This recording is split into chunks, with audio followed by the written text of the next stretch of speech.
BNP সবেমাত্র honeymoon period শেষ করছে, মানে 2 মাস হয় নাই তারা সরকার গঠন করছে, কিন্তু এর মধ্যে তাদের বিরোধী দল তথা রাজাকার জামাতি এবং জুলাই জঙ্গিরা তাকে প্রায় 40 বারের উপরে ক্ষমতাচ্যুত বা অভ্যুত্থান, আবার নতুন করে জুলাই হবে, অভ্যুত্থান হবে, এই ধরনের হুমকি ধামকি দেওয়া হয়ে গেছে। অর্থাৎ গড়ে সেটা হিসাব করলে 2 দিন পরেই একবার করে সরকার পতনের ডাক দিয়েছে জুলাই জঙ্গি এবং জামাতিরা। একটু ধৈর্য ধরেন, দেখেন না এই বিএনপির কেমনে গ্রাস করে জুলাই জঙ্গি এবং জামাতিরা অর্ধেক খাইয়ে ফেলায়। দেশে এই মুহূর্তে বড় 2টা সমস্যা হচ্ছে জ্বালানি তেলের সংকট আর অন্যদিকে হাম ভাইরাস। এই ভাইরাসে আক্রান্ত হয়ে এরই মধ্যে প্রায় 150 জন শিশু মারা গেছে। দেশে 50,000 শিশু আক্রান্ত হয়ে গেছে, আর গত 24 ঘন্টা এরই মধ্যে প্রায় 1900 শিশু আক্রান্ত হাসপাতালে ভর্তি। বাংলাদেশে এমন একটা জেলা নাই যে জেলায় এই হাম ভাইরাস আক্রান্ত নেই। অথচ এই বিষয় নিয়ে বিরোধী দলের একজন এমপি, এই যে হাসনাত বলেন, সার্জির বলেন, একটা শুয়ারের বাচ্চা, একটা জানোয়ারের বাচ্চা এটি নিয়ে কোনো প্রতিবাদ করে নাই। ওদের মূল ধান্দা ওই যে জুলাই সনদ, আওয়ামী লীগকে ঠাপাই দাও, আওয়ামী লীগকে ফালাই দাও, এই ধান্দা। ওদের মূল টার্গেটই হচ্ছে যে টোকাইগুলা, কুত্তার বাচ্চাগুলা আইসাই যে ইউনূসের সময় কোটি কোটি টাকা হাতায় নিছেন, টাকাগুলা হালাল করার উদ্দেশ্যে ক্ষমতা দখল করা। ওদের রাষ্ট্র এবং জনগণের প্রতি ওদের ন্যূনতম দায়বদ্ধতা নাই এই কুত্তার বাচ্চাদের। জামাতি এবং জুলাই জঙ্গিরা ইউনূস দিয়ে আওয়ামী লীগ নিষিদ্ধ করাইছে। ভবিষ্যৎ বলতে পারে আমরা করে ইউনূস করছি, আর এখন ওরা বিএনপি সরকারে দিয়া আওয়ামী লীগের নিষিদ্ধ আইনে পরিণত করবে। ভবিষ্যতে ওরা বলবে আমরা করি নাই, বিএনপি করছে। এইটা হচ্ছে আগামীতে জামাতি এবং জুলাই জঙ্গিরা ক্ষমতায় আসার জন্য রাস্তা তৈরি। ওরা আগামীতে নির্বাচনের আগে আওয়ামী লীগকে বলবে যে দেখেন আপনাদের নিষেধাজ্ঞা তো বিএনপি করছে, ওরা ভালো না খারাপ, ওরা দেশ ধ্বংসকারী বদমাইশ, আমরা আপনাদের নিষেধাজ্ঞা তুলে নেবো, আমাদেরকে ভোট দেন, আমরা সরকারে যাইতে পারলে সমস্ত নিষেধাজ্ঞা তুলে দেবো। এই হচ্ছে তাদের নকশা বা এই হচ্ছে তাদের প্রেসক্রিপশন। এখন কথা হলো, বিএনপি যদি গণমানুষের দল আওয়ামী লীগকে আইনে পরিণত করে নিষিদ্ধ করে, এতে নির্বাচনের আগে যেমন তারা যে প্রতিশ্রুতি, যে কথা দিয়েছিল, যে ওয়াদা করছিল, সেই ওয়াদা এবং প্রতিশ্রুতি ভঙ্গ করা, আর গণমানুষের দল, এইটা হচ্ছে একটা রাম করাতের মতো। না করো, নিষিদ্ধ করো না, খালি দেখো, তারপরে খেলাটা সামলাও। কারণ এরই মধ্যে তারা দেশ জুড়ে সমালোচিত হইয়া গেছে, কুখ্যাত রাজাকার আর জঙ্গিদেরকে নিয়ে তারা সংসদে বসছে। এই জঙ্গিরা যেভাবে আওয়ামী লীগ সরকারের বিরুদ্ধে রাস্তায় নেমেছিল, আর শেখ হাসিনা যদি চাইতো তার দলের নেতা কর্মীগুলো সব পিড়ে রফা দফা বানা যেত, খালি লাশ আর লাশের বন্যা বইতো। কিন্তু সে শেখের বেটি, সে তো লাশের উপর দিয়ে ক্ষমতায় থাকতে চায় নাই। সেদিন তিনি দেশ ছাড়তে বাধ্য হয়েছিলেন। সেদিন জঙ্গিরা বিজয় হয়েছিল ঠিক, কিন্তু হেরে গেছিল বাংলাদেশ, দেশের জনগণ। বিএনপি আওয়ামী লীগের শত্রু না, আওয়ামী লীগের শত্রু স্বাধীনতা বিরোধী রাজাকার গুলা। আর আওয়ামী লীগ যাদেরকে শত্রু বলে আখ্যায়িত করছে, তাদেরকে তো এই দেশের যত রাজনৈতিক দল মহান মুক্তিযুদ্ধকে ধারণ করে এবং স্বীকার করে, তাদেরও শত্রু হওয়ার কথা। এই পর্যন্ত বিএনপির কাছে আওয়ামী লীগ কোনো ধরনের কোনো করুণা বা কোনো কিছুই চায় নাই। বরঞ্চ বিএনপি নির্বাচনের আগে যে কথা দিয়েছিল, যে ওয়াদা করেছিল, গ্রামে গ্রামে ঘুরে ঘুরে আওয়ামী লীগের নেতা কর্মীর কাছে যাইয়ে যে বলছিল আপনারা আমাদেরকে ভোট দেন, আমরা গণতন্ত্র রক্ষা করব এবং সংবিধান রক্ষা করবো, আইন অনুযায়ী কাজ করবো, সেইটাই, সেই প্রত্যাশা, সেই বিশ্বাসটাই, এতটুকু একটা বিশ্বাস জায়গাটা আছে, সেইটা এর মাধ্যমে যদি তারা আইনে পরিণত করে নিষিদ্ধ করে রাখে, এতে হয়তো আওয়ামী লীগের জন্য আরেকটা তৈরি হইলো, ওটা সরাই নিতে কোনো সমস্যা নেই। গণজোয়ার এর মধ্যে সৃষ্টি হয়ে যাবে ইনশাল্লাহ এই বছরের মধ্যে রফা দফা। ওই যে একটা কথা বলেছি, আজকে যে দলেরই চাপে হোক না কেন, যে জঙ্গিদের চাপেই হোক, যেভাবেই হোক না কেন, ওই চাপি তখন আর আওয়ামী লীগ দেখবে না। বেইমানি করলে সর্বোচ্চ 1 বছর, এবং সেটা এই 26-এর মধ্যেই রফা দফা সবকিছু শেষ হয়ে যাবে। আর বেইমানি না করলে তাদেরকে সাপোর্ট দিবে আওয়ামী লীগ, কোনো সমস্যা নাই, সুন্দরভাবে তারা তাদের মতো করে চালাবে, আওয়ামী লীগ সেভাবেই সাপোর্ট দিয়ে আসবে।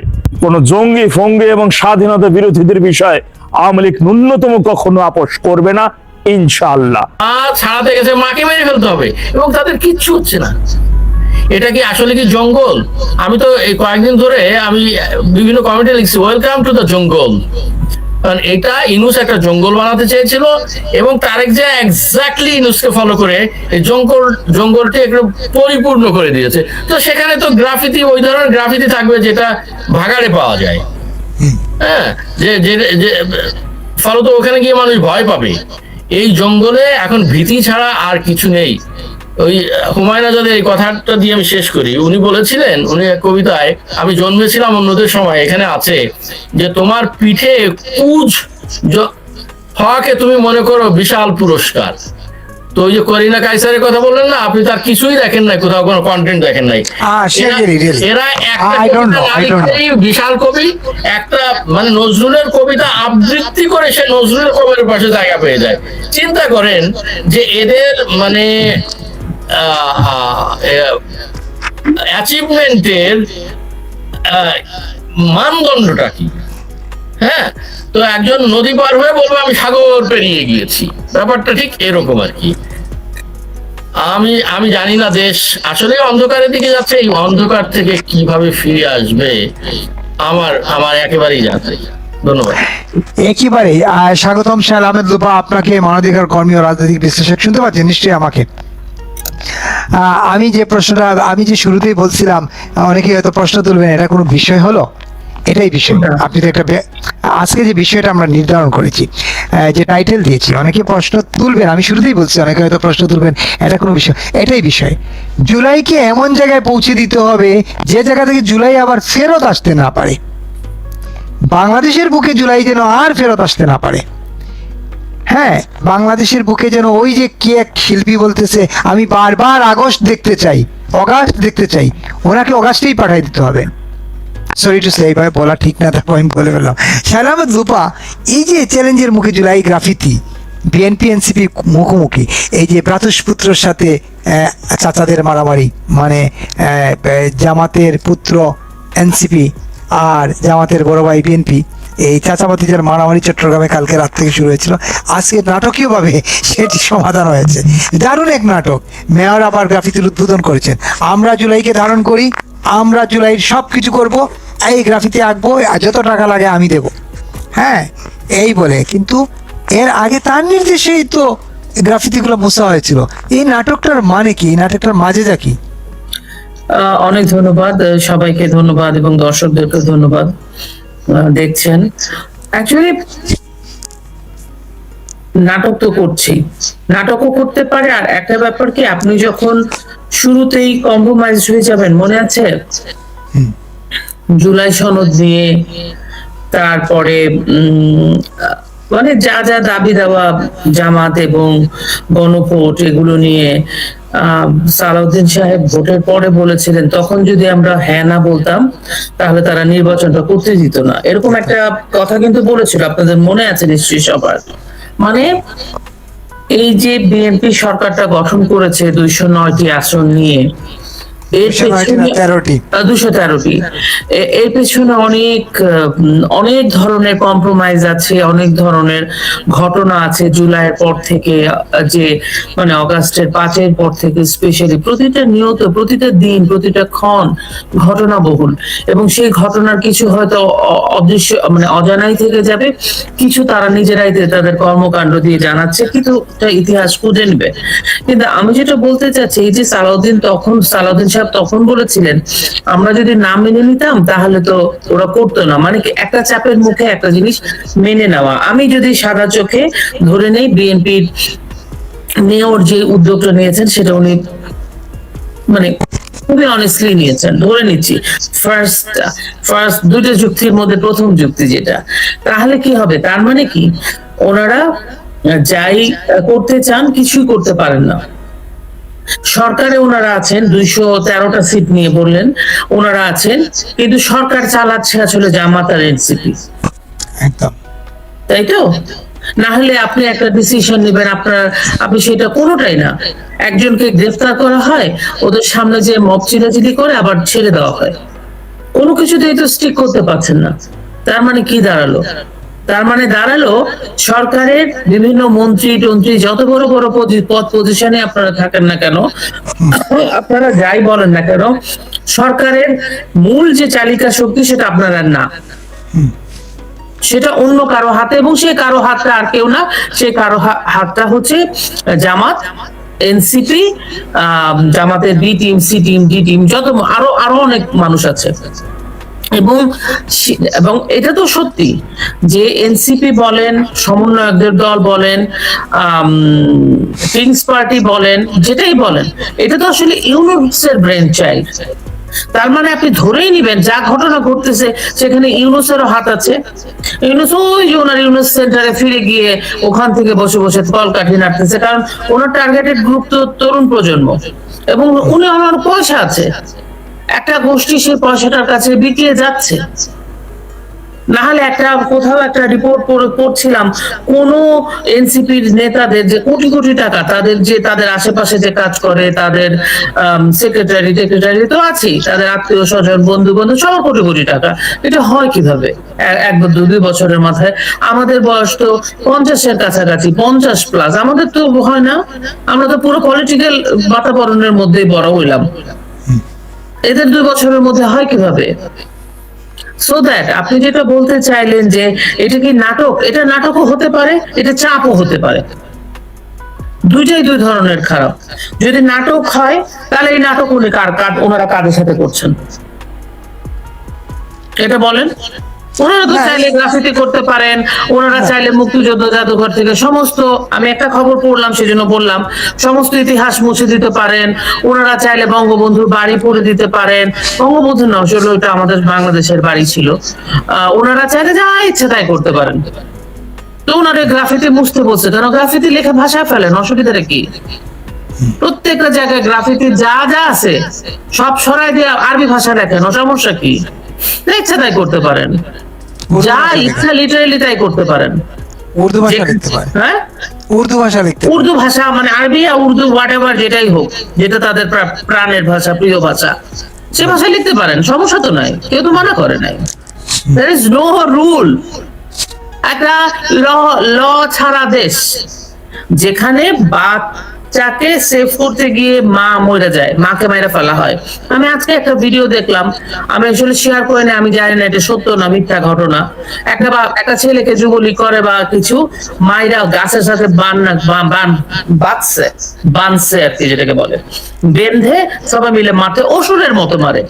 মানে আমি মাঝে মাঝে না, আপনি তাকায় দেখতে পারবেন না, এরা যে একদল ঘিরে ধরে দাঁড়িয়ে দেখছে, এটা কি পশুর দোষ হয়ে গেছে? মানে এরা এবং হুজুরেরা, এরা যে পিচায় না, পিচানোর তো দেখতে না আপনি অসুস্থ হয়ে যাবেন। আর ছুরি কাঠি দিয়ে মারা সেটা তো বাদই, পিটানো দেখলে আপনি অসুরের মতো মারতে থাকে পর। এটা একটা ভয়াবহ, এটা দেখা যায় না। তো সেই দেশে কে গ্রাফিতি লাগাইলো, কে গ্রাফিতি মুছলো, ইটস ফান। আড়ালে অন্য কিছু হচ্ছে, এই প্রশ্নটাই তো করতেছি, আড়ালে আসলে কিছু হচ্ছে। আমাদেরকে এগুলো দিচ্ছে প্লেটে, মেইন কোর্স রান্নাঘরের ভিতরে হচ্ছে। মেইন কোর্স মানে বলি যে এটা একটা স্পেশাল কোর্স, যে গুরুত্বপূর্ণ অতিথিরাই ওটা খাইতে পারবে, ওই কোর্সটা তো কিচেনে হচ্ছে। আর এই যে এখন যেগুলো আমরা দেখতে পাচ্ছি, এর মারে তারে ধরে, অমুক মারা গেছে দেখে 5 দিনের শোক মাতম, এগুলো সব আমাদেরকে দেখানোর জন্য। এগুলো তাড়াতাড়ি মেয়রও যা, এনসিপিও তা, জামাতও তা, বিএনপিও তা। বিকজ একটা রাজনৈতিক দলের সাথে পার্থক্য থাকার জন্য, বিরোধী দলে থাকলে কিছু বস্তুগত পার্থক্য আপনি চোখে পড়বে। আপনার ডিমান্ড, তারপরে তাদের চাওয়া পাওয়া, সোশ্যাল প্রেশার, হোয়াট এভার যেটা বলেন, আপনি কোনো পার্থক্য দেখেন? 3-4টা দল যারা আছে সরকারে বা সরকারের বিরোধী দলে, মনে আছে আমরা কিন্তু খুব সমালোচনা করতাম বিগত সরকারের, শেখ হাসিনা সরকারের। ও জাতীয় পার্টি, আবার তারাই আমি নতুন নাম দিয়েছিলাম। আমরা এমনই আওয়ামী লীগের পক্ষের, মুক্তিযুদ্ধের পক্ষের মানুষ, এত অনলাইনে আমি নিজে ইনক্লুডিং মাইসেলফ, আমি আমার 1 নম্বর রাখলাম। আমরা কিন্তু কোনো নামই বের করতে পারলাম না এই সরকারের। ওরা কিন্তু নাম দিয়েছিল আমি ডামি, ভোটের দিনের ভোট রাতে, whatever this and that, নাম দিয়েছিল না? এখন এটা কি আমরা আর মামুরা? সো দ্যাট আমার কাছে মনে হয় বাংলাদেশে সিরিয়াস কিছু হচ্ছে বিপুল ভাই, যেটা আমরা জানি না, এবং এগুলো আমাদেরকে সামনে দেওয়া হচ্ছে, খোরাক দেওয়া হচ্ছে। আরেকটা খবর আপনি আমাকে দিয়েছেন, নিশ্চয়ই আপনি কথা বলবেন এটা নিয়ে, স্বরাষ্ট্রমন্ত্রী যে দিছে, কথা বলবো। ও আচ্ছা আচ্ছা, সরি, তাহলে তো আর হলো না। কিন্তু আমার কাছে মনে হয় যে এগুলো সব ফালতু জিনিসপাতি, এগুলা নিয়ে আমাদেরকে ব্যস্ত রাখা হয়েছে। আমরাও ব্যস্ত থাকতে চাই কিছু নিয়ে, মুখরোচর আলাপ। এখন যদি আপনি অর্থনীতি নিয়ে আলাপ করেন, কেউ আলাপ শুনতে চাইবে না। অনেকে বলে যে এত এত এত গুরুত্বপূর্ণ ঘটনা ঘটছে, সেগুলো নিয়ে কেন আলাপ করো না? কেউ আপনারাও আমাদেরকে বলেন না, আর কেউ শুনেও না। সেটার ভিউজ হবে সবচেয়ে কম। ফর এক্সাম্পল, নারী ও শিশু অধিকার নিয়ে কথা বললাম, টিকা, স্বাস্থ্য মন্ত্রণালয়, অর্থনীতি, আইন প্রতিরক্ষা, বিচার বিভাগ, প্রশাসনের রদবদল, কেউ শুনতে চাইবে না। তারা শুনতে চাইবে একজন কন্টেন্ট ক্রিয়েটর মারা গেছে, কেমনে মারা গেছে, কিভাবে মারা গেছে, পক্ষে বিপক্ষে। সুতরাং আমার কাছে মনে হয় এই যে গ্রাফ এবং খবরের কাগজগুলোও খুব ডেলিবারেটলি দেখবেন এমন ভাবে ক্যাপশনটা করবে, এমন, উনি আমাকে একটা ক্যাপশন পাঠাইছে, শোনেন ক্যাপশনটা, আমি পড়ে শোনেন। প্রথম আলো এটা বোধহয়, হ্যাঁ। এনসিপির ঢাকা মহানগর উত্তরের ভারপ্রাপ্ত সদস্য সচিব, ঢাকা বিশ্ববিদ্যালয়ের সাবেক ছাত্রী সাদিয়া। মানে এত বড় একটা মানে এটা কেন, এটা হেডলাইনটা কেন? ঢাকা বিশ্ববিদ্যালয়ের ছাত্রী সাদিয়া, তাই এনসিপি লেজিটিমেসি, মানে কি এটা? কি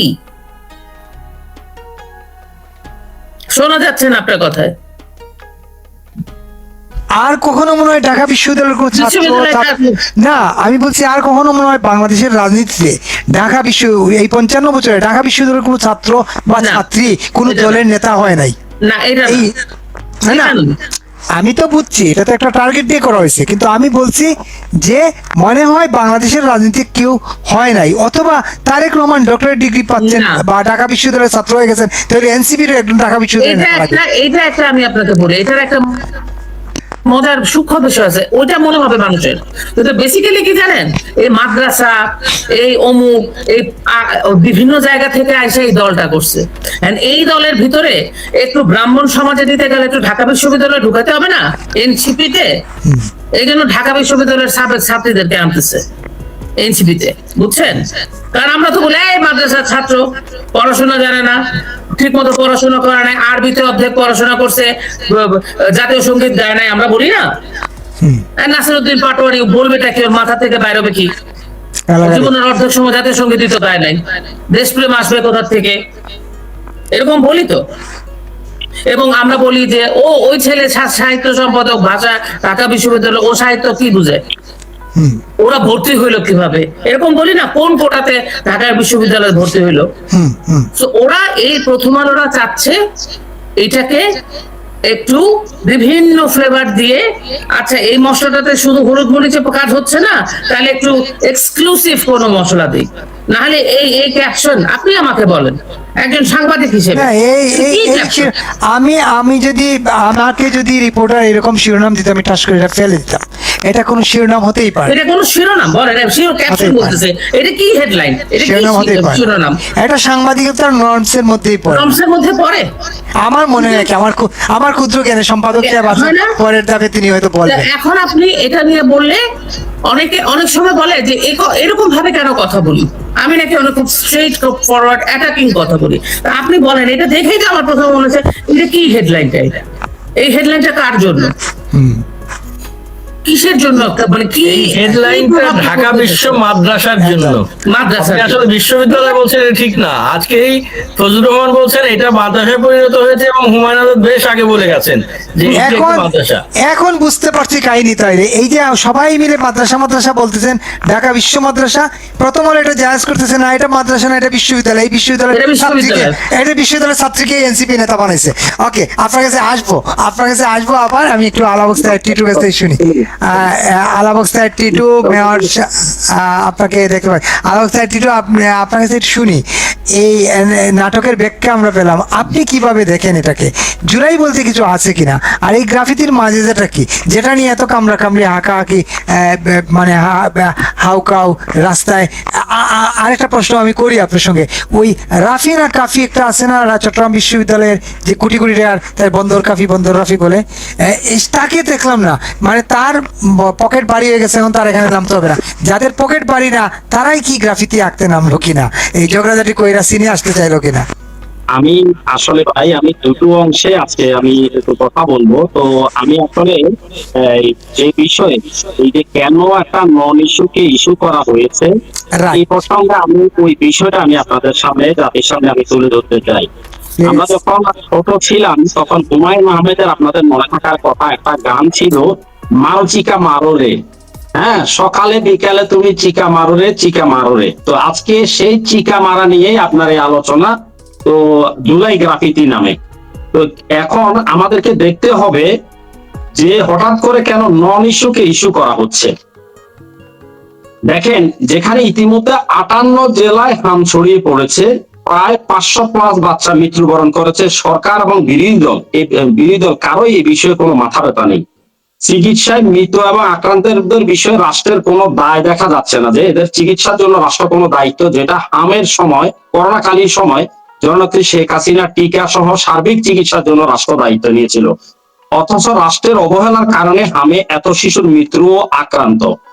কেউ বলছে, কেউ এবং এই হামে মৃত্যুকে তারা কেউ আবার তিরস্কার করে বলছেন যে এই মায়ের বুকে দুধ না খাওয়ানোর কারণে, ইমিউন সিস্টেম দুর্বল হওয়ার কারণে নাকি বাচ্চারা মারা যাচ্ছেন। আবার আমাদের স্বাস্থ্যমন্ত্রী নিজে বলছেন যে হাম হচ্ছে ঘামাচির বড় ভাই। তো এইভাবে যেখানে 500 বাচ্চা মৃত্যুবরণ করছেন, যেখানে 55,000-এর মতো বাচ্চা আক্রান্ত মৃত্যুর প্রহর গুনছেন, সেখানে আমাদের স্বাস্থ্যমন্ত্রী বলছেন নাম নাকি ঘামাচির বড় ভাই। তো আজকে এই যে টিকা দেওয়া হতো, এটা কি ঘামাচির জন্য কখনো কি টিকা দেওয়া হয়? এর পাশাপাশি দেখেন আরেকটা জিনিস তারা এনসিপি করেছে কয়দিন আগে, আসলে তারা তো কোনো ইস্যু পাচ্ছে না, এদিকে ছুটোছুটি করছে, তারা গায়েবানা জানাজা করছেন। এখন দেখেন, আপনি গায়েবানা জানাজা হয় যে লাশটা পাওয়া যায় না, যে লাশটা হয়তো কোনো ভূমিকম্পে, কোনো ভবন ধসে বা প্রাকৃতিক দুর্যোগে বা লাশটা হারিয়ে গেছে, তার গায়েবানা জানাজা হতে পারে। তাহলে এখানে যে 500-550 বাচ্চাদের মৃত্যুবরণ করলো, এটা সরকারি হিসাবে, বেসরকারি হিসাবে প্রায় 1500-র অধিক। সেখানে তো এনসিপির কোন নেতাকে আমরা গায়েবানা সরাসরি জানাজায় তো আমরা উপস্থিত হতে দেখিনি। মূল বিষয় হচ্ছে জনগণের দৃষ্টি ভিন্ন খাতে ওনারা ফিরিয়ে আমেরিকার সাথে বাণিজ্য চুক্তিকে আড়াল করতে চায়। এটার শুরুটা যেটা হয়েছে, আপনারা জানেন, ইউনূসের নিরাপত্তা উপদেষ্টা এবং আজকে বিএনপি সরকারের পররাষ্ট্র উপদেষ্টা খলিল সাহেব এটা শুরু করেছিলেন মিয়ানমারের সাথে মানবিক করিডোরের মাধ্যমে। তারপর করলেন এগ্রিমেন্ট অফ রেসিপ্রোকাল বাণিজ্য চুক্তি, যার মাধ্যমে বাংলাদেশকে আমেরিকার বাজারে পরিণত করা হয়েছে।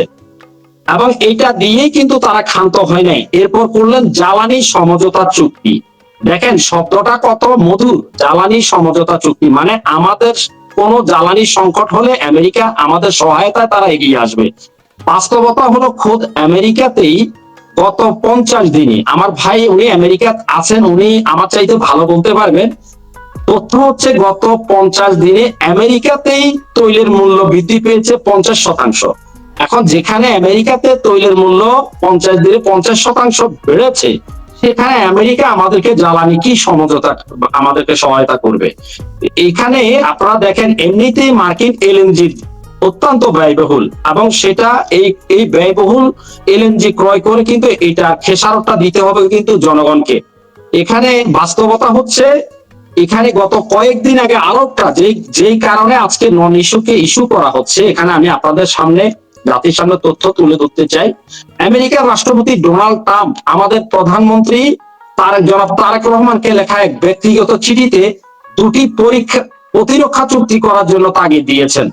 একটা হলো general security of military information agreement, আরেকটি হলো acquisition and cross servicing agreement. এই চুক্তি হলে তারা আমাদের সবকিছু ব্যবহার করতে পারে। আপনারা জানেন ইতিমধ্যে বাংলাদেশে open port to US warship, মানে বাংলাদেশে বন্দরে আমেরিকার যুদ্ধ জাহাজ আসার জন্য অলরেডি আমেরিকার রাষ্ট্রপতি আমাদের প্রধানমন্ত্রীকে একটা ব্যক্তিগত চিঠি দিয়েছেন। বাংলাদেশ ও যুক্তরাষ্ট্র এমন কিছু কৌশলগত প্রতিরক্ষা চুক্তি স্বাক্ষরের চূড়ান্ত পর্যায়ে রয়েছে, যার মাধ্যমে মার্কিন বাহিনী বাংলাদেশের বন্দর ও বিমান ঘাঁটি ব্যবহারের সুযোগ পাবে। এগুলো কার্যকর হলে দেশের বন্দর, বিমান ঘাঁটি আমেরিকার আঞ্চলিক সামরিক নেটওয়ার্কের অংশে পরিণত হবে। এই যে দেখেন আজকে ইউরোপে যেখানে আস্তে আস্তে তারা ন্যাটো থেকে বেরিয়ে যাচ্ছে, সেখানে কিন্তু আজকে আমেরিকা টার্গেট করেছে এশিয়াকে, এবং এই যে বঙ্গোপসাগরের চীনের প্রভাব কমানোর জন্য তারা কিন্তু বাংলাদেশকে টার্গেট করেছে। এখানে বিএনপি ও তারেক রহমান আমেরিকা দীর্ঘদিনের এই মিশনকে সাকসেসফুল করার জন্য দায়িত্ব নিয়েছেন, এবং যার জন্য তারা সমঝোতা ভিত্তিক যে নির্বাচন এবং সমঝোতা ভিত্তিক যে সংসদ, এই সংসদ থেকে জামাত এবং এনসিপি, দেখেন এখানে জামাতের আমির তিনি কিন্তু বলেছেন যে উনি, যেখানে পররাষ্ট্রমন্ত্রী খলিলুর রহমান তিনি বলেছেন যে বাণিজ্য চুক্তির ব্যাপারে জামাত, এনসিপি এবং বিএনপির সাথে সবাইকে কিন্তু জানানো হয়েছে। এখানে আরেকজন পররাষ্ট্র উপদেষ্টা যিনি ফরিদা আক্তার, তিনিও কিন্তু বলেছেন বিএনপি, জামাত, এনসিপি সবার মতামতের ভিত্তিতে বাণিজ্য চুক্তি করা হয়েছে। এখানে ওনার স্বামী ফরাদ মাজার গত 2 দিন আগে বলেছেন যে রেজিম চেঞ্জ করেছে যুক্তরাষ্ট্র, দেশ আমাদের হাতে নেই। তো এই যে বাণিজ্য চুক্তি বাতিল নয়, আরেকজন যেটা বিএনপির আরেকজন উপদেষ্টা ডক্টর জাহিদ তিনি বলেছেন যে বাণিজ্য চুক্তি বাতিল নয়, যুক্তরাষ্ট্রের সাথে সমঝোতায় যেতে চায় সরকার। এখন এখানে দেখেন জামাত আমির এর মাঝে উনি সাংবাদিক সম্মেলন করে উনি ঘোষণা দিয়েছেন যে জামাতকে এই বিষয়ে কিছু জানানো হয়নি। দেখেন আমাদের সংসদের একটা প্রথম অধিবেশন হয়ে গেল, জামাত যদি এই বিষয়ে অবগত না হয় তাহলে সেই সংসদের অধিবেশনে তো তারা এই সকল বিষয়গুলো নিয়ে প্রতিবাদ করতে পারতো বা কথা বলতে পারতো। এই সকল বিষয় নিয়ে জামাতকে কি কোনো প্রতিবাদ করতে দেখেছেন? এখানে দেখা যাচ্ছে যে তারা ঘরে বাইরে, ভিতরে বাইরে তারা কিন্তু সকলে এক, এবং এই জায়গায় এই জনগণের দৃষ্টিটা এই সকল চুক্তি থেকে আড়াল করার জন্য আজকে নন ইস্যুকে ইস্যু করা হয়েছে। এবং এখানে আজকে যে গ্রাফিতি প্রসঙ্গ, এগুলো একটা নগণ্য বিষয়। আজকে আপনি যদি পৌষ মাসের ওয়াজ, শীতকালের ওয়াজ যদি আপনি গরমকালে করেন তখন কিন্তু সেই ওয়াজ চলবে না। তো আজকে এই যে তারা আজকে 2 বছর আগের জুলাইটা আজকে একটা জাতির সামনে মুখোশ উন্মোচিত হয়ে গেছে যে $29 মিলিয়ন কারা গ্রহণ করেছে, কি কারণে, সেটা কিন্তু ট্রাম্প কিন্তু নিজে সেটা উন্মোচিত করে দিয়েছেন। তো আজকে তারা নিজেদেরকে রাজনীতিতে প্রাসঙ্গিক রাখার জন্য এবং জনগণের দৃষ্টি ভিন্ন খাতে প্রবাহিত করার জন্য তারা আজকে এই নতুন নতুন নাটক মঞ্চস্থ করছেন। তো আমি এই প্রসঙ্গে আমার দ্বিতীয় ভাগে আমি আরো কিছু তথ্য আপনাদের সামনে তুলে ধরবো। ধন্যবাদ। ধন্যবাদ আলাবাক্স একটু সঙ্গে থাকুন। আমি যদি একটু শুনি আমাদের হাসান আব্দুল্লাহ ভাই আপনার কাছ থেকে, যে না আমি এখন শোনা যাচ্ছে তো নিশ্চয়ই আমাকে? হাসান আব্দুল্লাহ ভাইয়ের কাছ থেকে একটু শুনি যদি, যে এই যে মনে করেন আপনার এই আলাবাক্স 32 অনেক গুরুত্বপূর্ণ বিষয় তুলেছেন এবং তিনি বলেছেন অ্যাবসলিউটলি যে এইগুলোকে এই তো শিশু মৃত্যু হয়ে যাচ্ছে, শিশু মৃত্যু নিয়ে কেউ কেউ মিছিল মিটিং করছেন ঢাকা শহরে। আজকেও সর্বোচ্চ শাস্তির দাবিতে, ইউনূসের সর্বোচ্চ শাস্তির দাবিতে প্রেস ক্লাবের সামনে আজকেও সমাবেশ করেছে নতুন ধারা বাংলাদেশ সহ আরও একাধিক সংগঠন। এইরকম বহু লোক রাজপথে নামছেন। এগুলোকে ডাইভার্ট করাই কি এই উদ্দেশ্য কিনা, এই গ্রাফিতি নিয়ে এই নাটকের উদ্দেশ্য কিনা? আরেকটা বিষয়, যে গ্রাফিতি আঁকতে যারা এসে হাউকাউ করলো, একজন বলল আমি 4 মাসের অন্তঃসত্ত্বা, তোমার বলছে কে তুমি এখানে এসে গ্রাফিতি আঁকতে, আর পুলিশে তোমাকে ধাক্কা দিছে তাই বারবার চিৎকার করে বলতেছো আমি 4 মাস অন্তঃসত্ত্বা। এগুলো কি আগে ডলারের ভাগ পেলেন কিনা আবার নতুন করে, এমন কিছু কিনা? অশেষ ধন্যবাদ। আবারও আমিও সেই আশঙ্কা কিন্তু করেছিলাম যে এই যে শিশু গণহত্যা হচ্ছে, আমি এই শব্দটি ব্যবহার করেছিলাম, তাকে ঢাকার জন্যই সম্ভবত এটা করা হচ্ছে। এবং লোপাবো আরো কিছু পয়েন্ট তুলে ধরেছেন। আলাবক্স ভাইয়ের কথা তো আমি আগেই শুনেছি, খুবই গুরুত্বপূর্ণ কিছু তথ্য তুলে ধরেছেন। এখন আমি একটু হাস্যরস করে ভিতরে ঢুকি। আমাদের বাংলাদেশ থেকে একজন কবি একটা স্ট্যাটাসে লিখেছেন যে হাসিনার সাথে হামের জন্য হাসিনাকে দায়ী করা হচ্ছে। এর অন্যতম প্রধান কারণ হামও হ দিয়ে, হাসিনাও হ দিয়ে। এখন যা কিছু হচ্ছে বাংলাদেশের সবকিছুর জন্যই আওয়ামী লীগ দায়ী, কিন্তু আওয়ামী লীগকে দায়ী করতে করতে ওদের পিঠ এখন দেওয়ালে ঠেকে আছে ভাই। আর কারে দায়ী করবে? আর কারে দায়ী করবে? এই মুহূর্তে কিন্তু বাংলাদেশের মানুষ কিন্তু সেটা খাচ্ছেও না। কারণ বাংলাদেশের মানুষের এই মুহূর্তে সবচেয়ে বড় সমস্যা হলো আইন শৃঙ্খলা একেবারেই ভেঙে পড়েছে। এই ইলেকশনের পরপর আর ক্ষমতা নেওয়ার পরপর আমি যেটা শুনেছিলাম, কেউ কেউ বলছিল নিঃশ্বাস নিতে পারছি অন্তত, কিন্তু সেই নিঃশ্বাস নেওয়ার পরিস্থিতি শেষ হয়ে গেছে। এখন তাদেরকে যদি শোষণ করতে হয় তাহলে তাদেরকে নানা দিক দিয়ে ডাইভার্ট করতে হবে। বলে এইটা ডাইভার্সনের একটা অংশ। আলামক্স ভাই আর একটা কথা তুলেছেন এখানে যে এই যে এত এত টাকা নিয়েছে, 29 মিলিয়ন প্লাস 21 মিলিয়ন, যেটা ইন্ডিয়া দেওয়ার কথা ছিল 50 মিলিয়ন। তারপরে আমরা অনেক সোর্স থেকে জানতে পেরেছি এইটার সংখ্যা সম্ভবত 100 মিলিয়নের উপরে। শুনুন, আমেরিকা কোথাও টাকা দিলে সেই টাকাটা তো তুলে আনবে ভাই, টাকাটা তো এমনি খরচ করবে না। আমার নেইবারদের সাথে আমি এই নিয়ে কথা বলি, এবং আমার একটা সৌভাগ্য যে আমি আমেরিকায় বসবাস করি বলে আমি এখানকার জনগণকে আমি চিনতে পারি। এখানকার জনগণ আর সরকার কিন্তু এক কথা নয়। আপনার ঠিক মনে আছে যে 71 সালে $75 মিলিয়ন দেওয়া হয়েছিল পাকিস্তানকে অস্ত্র কিনে আমাদের হত্যা করার জন্য, আর জনগণ আমাদের $75 মিলিয়ন দিয়েছিল রিফিউজি ক্যাম্পে আমাদের বাঁচানোর জন্য। ফলত আমি যে শহরটায় বসবাস করি এখানে 160 ভাষায় কথা বলা হয়, তার মানে সারা পৃথিবীর মানুষ এখানে আছে। আমরা যে কি সৌহার্দ্য সৌজন্যতা বোধের মাধ্যমে এখানে বসবাস করি বলার অপেক্ষা রাখে না। এবং আমার নেইবার এগুলি শুনে বলল যে এই সরকার মানে এই রাষ্ট্রপতি আমেরিকার জনগণ নিয়েও ভাবে না। আপনাকে একটা ছোট্ট কথা বলি, গ্যাসের কথা বললেন না ভাই, গ্যাসের দাম আসলেই দ্বিগুণ হয়েছে। আমি যে ট্যাঙ্কি ভরতে, আমার গাড়ির ট্যাঙ্কি ভরতে $30 রাখতে এখন $60 ভরে না। আমি কালকে আমার ট্যাঙ্কি ভরতে গিয়ে এই কথাটা আলাপ করলাম যে ভাই এখন ঘটনা কি, এরকম হচ্ছে কেন? এটা হতেই থাকবে। এবং আপনাকে আরেকটা কথা বলি যে কিনতাম কি বলে স্ট্রবেরি $1 দিয়ে কিনতাম, সেইটার দাম হয়েছে $8। দুধের দাম একটু কমেছিল, দুধের দাম এই দেশে এসে দেখছে দুধ এবং ডিমের দাম সবচেয়ে কম, কিন্তু সেটি একটু কমেছিল। ডিম, ডজন ডিম যেখানে $1 ছিল সেটা গত বছর গিয়ে $8.5 মতো $9 হয়ে গেছিল, কমেছিল, আবার ওটা বেড়ে $5-6 মতো হয়েছে। এই হলো অবস্থা। এখানকার জীবনযাত্রার এখন এমন ভয়ঙ্কর অবস্থায় পরিণত হয়েছে যে আপনার প্রচুর অর্থ ইনকাম না করলে আপনার বাঁচার উপায় নেই। তারপরে আমার মনে হয় যে ইকোনমি হয়তো এখানকার ধ্বংস হবে না, কিন্তু যে জালটা বাংলাদেশে বিস্তার করা হয়েছে, জালটা কেন বিস্তার করা হলো? জালটা তো আমি চেয়ে নিয়েছি। বঙ্গবন্ধু এই যে খোদাবক্স ভাই যে দুটো চুক্তির কথা বললেন, আর্সেনালের যে চুক্তির কথা, এটা কিন্তু বঙ্গবন্ধু কোনো মেনে নেননি, উনি বারবার বলেছেন, ওনাকে বারবার চাপ দেওয়া হয়েছে। এখন কেন তারেক জিয়াকে চাপ দেওয়া হচ্ছে? কারণ তুমি একজন ভঙ্গুর রাষ্ট্রপতি, প্রধানমন্ত্রী, তুমি একজন মানে করে সমঝোতা করে আসা প্রধানমন্ত্রী, তোমাকে ওখানে রাখার জন্য তো আমি কিছু নিয়ম দিয়েছি যে মেনে নিতে হবে তোমাকে।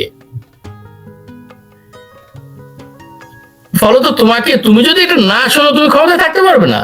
সেদিন তো একজন বলেছেন যে আমরা যদি ওদের কথা না শুনি আমরা কদিন ক্ষমতায় থাকতে পারবো, হয়তো এমনিতেই আমার মনে হয় না যে এরা খুব বেশি দিন ক্ষমতায় থাকতে পারবে। এই চিটাগাঙে তো কদিন আগে দেখলাম যে ইঞ্জিনিয়ার মোশাররফ হোসেনের মৃত্যুতে যে পরিমাণ আওয়ামী লীগের লোক বেরিয়ে আসছে, যে মিছিল হয়েছে, ভয় পেয়ে গেছে।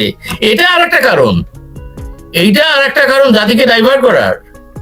এবং দেখুন কি পরিমাণ এখন খুলনায় দেখলাম যে আওয়ামী লীগের নেতাকে না পেয়ে তার স্ত্রীকে ধরে নিয়ে সেই পুলিশ স্টেশনে কিভাবে নির্যাতন করছে। এটা কি আসলে মানুষের দেশ? আমি আবারও বলবো, এটা তো আমার আজকে একটা গান রিলিজ হয়েছে যে কাক কুমিরের দেশ খেয়েছে, হ্যাঁ, শকুন ছায়া পতাকায়।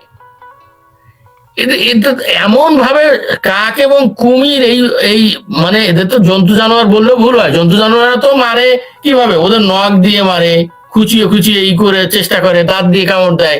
এটা তো লুফাবা বলে যেভাবে এরা মানে পিটায়, যেভাবে এরা গলা কাটে, যেভাবে এরা রক কেটে দেয়, এগুলো দেখা যায় না তো। কিন্তু এই দেশটা ওই জায়গায় চলে গেছে। এখান থেকে দেখুন এরা কোনো কথাই বলছে না যে আইন শৃঙ্খলা পরিস্থিতি এইরকম অবনতি হয়েছে, এরা কোনো কথা বলছে না। এবং প্রতিদিন দেখেন দেশের বিভিন্ন কর্নারে এই গত 3 মাসে 5,000-এর উপরে এইভাবে রাস্তায় মেরে ফেলেছে। পরিসংখ্যান তো নানা রকম আসে। তবে এই যে আমি যেটা দিয়ে শেষ করি, আজকে একটা দারুণ কথা দেখলাম। ফরহাদ মাঝার বলেছেন শুভেন্দু অধিকারীর নির্দেশে বাংলাদেশে মাজার ভাঙা হচ্ছে। এই বাংলাদেশে একটা বিভ্রান্তির নাম, আমি বলি বাংলাদেশে একটা বিভ্রান্তির নাম ফরহাদ মাজার। এবং উনি আবার বলেছেন যে দেশ মানে আমেরিকা চালাচ্ছে। আচ্ছা, আমেরিকা চালাচ্ছে এটা আপনি জানতেন না ফরহাদ মাজার? আর শুভেন্দু অধিকারীর নির্দেশে মাজার ভাঙছে, তার মানে ইন্ডিয়ার সাথেও যাতে কলহটা লেগে থাকে, ওনাদের রাজনীতিতে করে যেতে পারেন। এই জুলাই সন্ত্রাস তো এই যে সিন্ডিকেট, মানে ছোট সিন্ডিকেট বলবো, যেখানে এই পিশাচ ইনুজ ছিলেন, ফরহাদ মাজার ছিলেন, সলিমুল্লাহ খানেরা ছিলেন, আর এই যে এখনকার প্রধানমন্ত্রী এবং তাদের কয়েকজন সাঙ্গপাঙ্গ ছিলেন, এরা তো আসলে এই যে মেটিকুলাস ডিজাইনটা তো এদের মাধ্যমেই বাস্তবায়িত হয়েছে। তো দেশ গোল্লায় যাক, আমরা ক্ষমতায় থাকি, কিন্তু ক্ষমতা মানে ঐতিহাসিকভাবে যেটা দেখি সারা পৃথিবীতে, ক্ষমতায় থাকাটা এত সহজ না। এবং বাংলাদেশ কিন্তু 18 কোটি মানুষের দেশ। এই চিটাগাঙে যেভাবে আওয়ামী লীগের মিছিল হয়েছে, এটা যদি বাংলাদেশের সব জায়গা থেকে উঠে আসে, এবং আমি শিওর আজ না হোক কাল এটা উঠে আসবেই, আপনাদের পালানোর জায়গা থাকবে না। আমেরিকায় এত প্লেন নেই আপনারা 14টা কিনতেছেন, 14টাই হবে না ভাই। ধন্যবাদ। সালামত দুপা, আমি একটা বিষয় বুঝতেছি না, সেটা হচ্ছে যে এই যে মনে করেন আপনার এই গ্রাফিতি নিয়ে নাটক চললো, একবার মুসো, একবার গ্রাফিতি আঁকো, একবার আমি উদ্বোধন করব, এইরকম যে একটা নাটক হলো, পুলিশ আবার 2-3 জনের টানাচড়া করলো, তার মধ্যে শহীদ মিনারে আবার কন্টেন্ট ক্রিয়েটরের জানাজা হলো, এগুলোর পেছনে তো নিশ্চয়ই রহস্য আছে। কারণ এই কন্টেন্ট ক্রিয়েটর কিন্তু গুলিতে আহত হন নাই, যে জুলাই তিনি গুলিতে আহত হয়েছিলেন, আজকে মারা গিয়েছেন, তাকে এত উপরে তুলতে হবে, এগুলো করা হলো, সব কিছুর মধ্যে একটার সঙ্গে আরেকটা লিঙ্ক আপ দেখা যাচ্ছে। এক সেকেন্ড প্লিজ। আমি আপনাকে একটা কথা বলি, সবসময় গুরু গম্ভীর আলাপ করি, তো একটু একটা কথা বলি, একটা স্লোগান বলি, ইলিশ মাছের 30 কাটা, বোয়াল মাছের দাড়ি, টিক্কা খানে ভিক্ষা করে শেখ মুজিবের বাড়ি। এই ধরনের স্লোগানগুলো আপনার কথা ভিতরে চলে যাচ্ছে। আপনারা স্লোগান, গ্রাফিতি বাংলায় বলি, আমরা বলি চিকা মারা, এগুলো কিন্তু একটা প্রতিবাদের ভাষা। এগুলোকে হালকা করে দেখি, এখন দেখতে হয়, সময়টা এরকম হয়তো হয়ে গেছে, কিন্তু এগুলোর মানে গুরুত্ব কিন্তু ব্যাপক, বিশাল গুরুত্ব। এবং আপনারা 24-এও দেখেছেন যে বিভিন্ন দেশে এবং দেশের বাইরে বিভিন্ন গোষ্ঠী যারা বিনোদন জগতে আছে, যারা কবি, সাহিত্যিক, লেখক, স্যাটায়ার করেন, তারা বিভিন্ন ভাবে তারা কার্টুন করেছে, গ্রাফিতি করেছে, ছবি এঁকেছে, স্লোগান করেছে, আবার আপনার কথা ভিতরে চলে যাচ্ছে। হ্যাঁ, আমি জানি না আজকে আবার কি হয়েছে। এই ঠিক আছে। হ্যাঁ, আমি জানি না কি হচ্ছে। আমি বললাম যে 24-এর আগে 24-এও আমরা কিন্তু এরকম দেখেছি। সো এগুলার গুরুত্বটাকে আপনি ফেলে দেওয়ার কিছু নাই। এই যে গ্রাফিতিটা করতে চাইলো, কারা করতে চাইলো, কেন করতে চাইলো, কি লেখা ছিল, কি তাদের বার্তা ছিল, কেন মুছে দেওয়া হলো, আবার কেনই বা সেটাকে উদ্বোধন করা হলো, এই যে একটা, অবশ্যই তারা অনেক বড় বড় বিষয়গুলো আড়াল করতে চাইছে, এটা তারা বুঝে গেছে। যে সকল বড় বড় বিষয় নিয়ে আমরা এখন কথা বলি, যে আমি বললাম কিচেনে অন্য কিছু কুকিং হচ্ছে, যেটা আমরা দেখছি সামনে অন্যরকম, বা আলাবক্স টিটো ভাই অনেক কিছু বললেন, আমার এই ভাইও অনেক কিছু বললেন, বাট একটা জিনিস আমাদের বুঝতে হবে যে এই সকল বড় বড় বিষয় নিয়ে বাংলাদেশের সাধারণ মানুষ ভাবে না। বাংলাদেশের খেটে খাওয়া সাধারণ মানুষ এই গ্রাফিতি গুলোকে দেখে, এই প্রতিবাদের ভাষাগুলোকে দেখে, বা একজন লোক আপনি ওই যে আশরাফ কায়সার, না ওনার নাম, ভদ্রলোক বলবো কি না ছোট লোক বলবো আমি তাকে জানি না, ষড়যন্ত্র লোক বলতে পারে। ষড়যন্ত্র লোক, সে বলছে যে এখন তারা কখনো হামের ইয়ে দিয়ে, কখনো সাংবাদিকের কথা বলে দুঃখ ভরা মন নিয়ে তারা এখন এক একজন আইসা হাজির হবে। তার মানে কি, কিছুদিন আগে একটা রেলিস্টারের অফিসে বোধহয় একটা কোনো একটা কিছু অ্যারেঞ্জ করেছিল, কি ওরা ফেরছে কখনো বিশেষজ্ঞ হয়ে, হাম বিশেষজ্ঞ, কখনো দুঃখী সাংবাদিক, কখনো বা মানবতার ফেরিওয়ালা। এখনকার সময় যা হচ্ছে, হামের ঘটনা বলেন, তারপরে বলেন সাংবাদিক নির্যাতন, নিপীড়ন, বা মানে এই যে মেরে ফেলা, মানুষকে মেরে ফেলা, এগুলাকে সবগুলাকেই তারা টিটকারি করছে, হাস্যরসে পরিণত করেছে। না হলে তো এই কথা আশরাফ কায়সার লিখতে পারার কথা না। এরা তো সেই মানে এই জুলাই আগস্ট মানে পরবর্তী মানে এখনকার প্রজন্মের এলিট বুদ্ধিজীবী, তার তো এই কথা মানে কতটা ইনসেনসিটিভ বক্তব্য সে দিয়েছে চিন্তা করতে পারেন আপনি। যদি এটা হইতো তাও কি বলা যায়? অনেক রাগ তো আছে আমাদের অনেক কন্টেন্ট ক্রিয়েটারদের নিয়ে, আমরা কি বলতে পারি না তো, বলতে পারি না কেন? যদি আপনার শিক্ষা দীক্ষা ভদ্রতা, এনসিপির ছেলে পেলেরা বলে ফেলে সবকিছু, কারণ ওদের বলা শোভা পায়, ওইটাই ওরা। কিন্তু আপনি সমাজের একজন এলিট না, বুদ্ধিজীবী, সামনে যদি কেউ তথাকথিত বুদ্ধিজীবী, তথাকথিত, আপনার মানে নিজেদেরকে খুব এলিট মনে করেন, এত ইনসেনসিটিভ একটা ডায়লগ আপনি দিতে পারেন? কেউ যদি একজনও যদি নিয়ে কথা বলে, বাচ্চাগুলোকে নিয়ে কথা বলে, বাচ্চার পাশে দাঁড়ায়, তো আপনার তার সাথে দাঁড়ানোর দরকার ছিল, কারণ আপনারা খুব ভয় পান। হ্যাঁ, এই যে কথা বললো যে হাকে কখনো আসবেন হাম নিয়ে, কখনো আসবেন এই দুঃখী সাংবাদিক নিয়ে, তার মানে তার মধ্যে কোন ধরনের মনুষ্যত্ববোধ নাই, কোনো মনুষ্যত্ববোধ নাই। আমি ভদ্র করে পশুর চেয়ে অদম।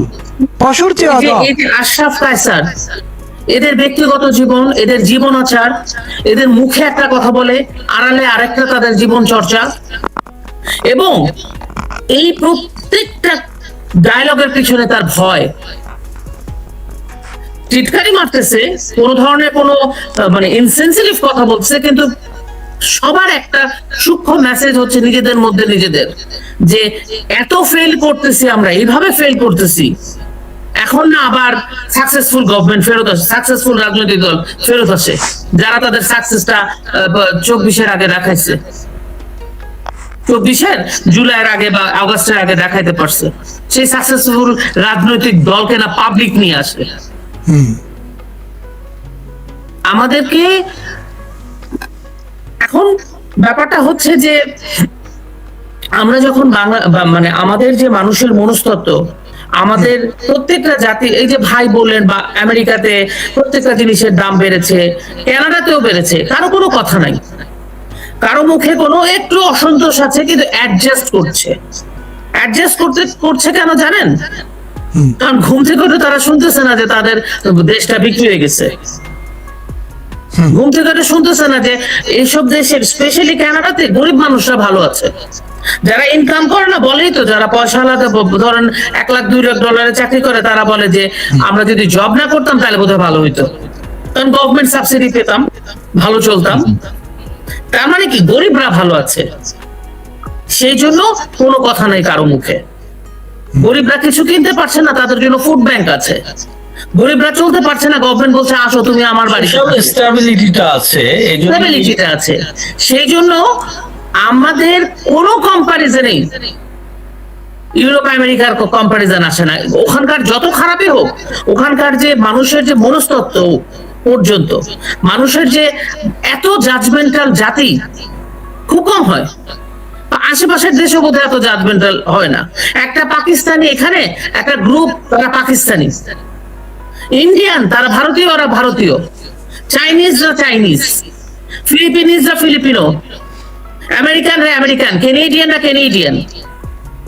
একমাত্র আমাদের যাদের কোন ঐক্যবদ্ধতা নেই, কখনো আমরা ভারতীয় হয়ে যাই, ভারতীয়দের সাথে মিশে থাকি, কখনো আমরা পাকিস্তানিদের সাথে মিশে থাকি, কখনো আমরা অন্য কোনো কিছুর সাথে মিশে থাকি। এই ডিভিশনটা করেছে এই যে সোকল এলিট গুলো, একদম 54 বছর যাবত করে আসছে। আর একটা জিনিস আমি কিছু ফরহাদ মাদার add থেকে করতে ধরে চাই আপা। আশরাফ কায়সার। আপনার কথার পরিপ্রেক্ষিতে আমাকে একটু সরি, জি, জি, sure, sure, আপনি বলেন। এটা হলো আমার যে আমাদের দেশে যেমন গরিব এবং ধনীর পার্থক্য এত, যে আমাদের দেশে ওই যে আমরা চাকর বলি না, আমি তো বলি নিও স্লেভারি, ওই বাচ্চাদের রেখে ওদের চাকর হিসেবে খাটানো হয়। এইসব দেশে তো ওই ঘটনা ঘটে না। ফলে আজকে যে জুলাই যে সন্ত্রাসী আন্দোলন এবং তাতে যে ওরা কিছু কিছু একত্রিত হয়েছিল, এটাও কিন্তু একটা বড় কারণ। এবং ওই চাকর বাকররা ওরা কি করলো আমরা কিছু ও নিয়ে, কিন্তু বড় লোকরা বাংলাদেশে মাথা কামায় না। এইখানে ওই শ্রেণীটা নেই, এটা ভাবাও যায় না। আবার এটাও ঠিক ভাই, যদি কোনো কারণে ধরেন আবারও একটা আমি দেখছিলাম যে কি জানি নাসিরুদ্দিন পাটোয়ারি, আমি একটু আগেই পড়ছিলাম কথা বলতে বলতে, সে বলতেছে এবার যদি গণ অভ্যুত্থান হয় তাহলে আমরা নির্বাচন কমিশন ধরবো, এবার যদি গণ অভ্যুত্থান হয় তোমাদের থাপড়ায় বিদায় করবে দেশ থেকে। না, ওরা তো এবার কোনো অভ্যুত্থান যেটা হবে সেটা ওয়াইপ আউট, হ্যাঁ, কিন্তু they will be তরুণরা wiped out. আসবে অবশ্যই। এই তরুণরা আমাদের দেশ দিয়েছে, এই তরুণরা আমাদের বহু বাংলাদেশের ইতিহাসই হতেছে ভারতীয় উপমহাদেশের আন্দোলন সংগ্রামের মধ্য দিয়ে আমরা আজকে একটা জায়গায় এসেছি, সেই জায়গায় তরুণরাই লিড করেছে। কিন্তু এই তরুণ আর ওই তরুণের মধ্যে তো পার্থক্য আছে। আর একটা কথা বলি, যদি আবারও গণজোয়ার হয়, গণ অভ্যুত্থান হয়, এখন এটা যেই রেভলিউশনই বলেন, যেই স্টেটের টাকাই বলেন, এইবার হবে কি জানেন, অস্তিত্ব রক্ষার লড়াই। আর একটা জিনিস আমি বুঝি, বিদেশে ওরা যদি বোঝে যে না এটা গণজোয়ার, গণমানুষের দাবি, তখন তারা আর কাউকে বাঁচাতেও যাবে না, তারা কিছুই করবে না, তারা আপসে আপ সরে যাবে। এটাই হয়। সুতরাং আমরা যেটা নিয়ে কথা বলছিলাম, আমি সাবজেক্টে থাকতে চাই। এই যে গ্রাফিতি নিয়ে যা হচ্ছে, লীলা তামসা, প্রত্যেকটা জায়গা, প্রত্যেকটা ভাষা, সংস্কৃতি, শিল্প, সাহিত্য, কালচার, প্রতিটা জিনিসের কে তারা বদলে দিচ্ছে প্রতিনিয়ত। এই যে মনে করেন এখন আমরা গ্রাফিতি নিয়ে একদল আমরা তুচ্ছতাচ্ছিল্য করবো, বাট ইট ইজ ইম্পর্টেন্ট। দেয়ালে যে লিখে রাখে, এটা একটা প্রতিবাদের ভাষা। কোন একটা সেক্টরে এই ইউনুসের হাত ধরে বেঁচে থাকলো না, সব নষ্ট করে দিল ইউনুস এবং তার এক্সটেনশন সরকার। প্রত্যেকটা, আমাকে আজকে একজন একটা জিনিস পাঠাইছে, আমি এটা বলে শেষ করে ফেলবো। একটা মানে একটা পেপারের একটা কাটিং পাঠাইছে, সেখানে বলতেছে যে দাঁড়ান আমি একটু দেখে বলি, সেখানে লেখা ওই পেপার কাটিংটাতে যে মুক্তিযুদ্ধের ইতিহাসের গুরুত্বপূর্ণ অংশ জাদুঘর থেকে অপসারণ করা হচ্ছে। বুঝতে পারতেছেন? শুনছি বঙ্গবন্ধুর সমস্ত তথ্য সব সরায় ফেলা হচ্ছে।